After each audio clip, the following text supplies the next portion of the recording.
Okay, so one of the biggest things I hear when people say they don't want to get into or do yoga is they say they don't have the time. They've got children, they've got jobs, they've got lives. And I think there's sometimes a misconception that you need to have like 35, 40 minutes, an hour, either in a studio or even if you're doing it at home on the laptop, you still need to give yourself like a big wedge of time to do yoga. And that's why people never get into it. On the contrary, I think yoga really, it's a way of carrying yourself, and it's a way of being throughout the day.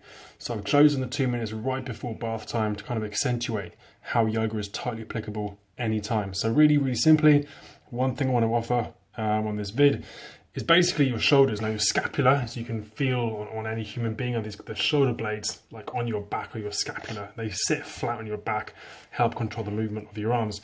What I want you to try is really simply just feeling and listening to your body of how you usually carry yourself.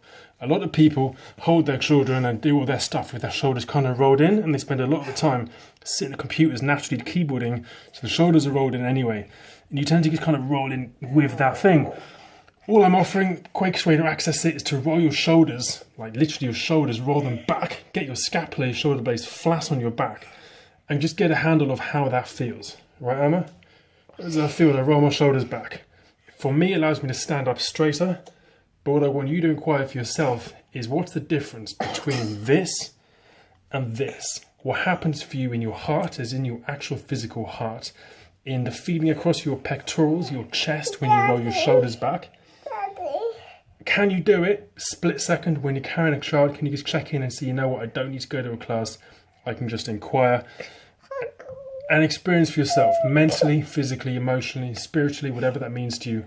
What does it feel like when you go from here to here? Simple movement, try it 3-4 times throughout the day. I'd love to find out specifically what for you, how that feels, how it affects your life. Say bye-bye. Bye-bye. Bye-bye. Peppa Pig. Maybe Peppa Pig now, yeah. Out of the bath, actually. Let's go.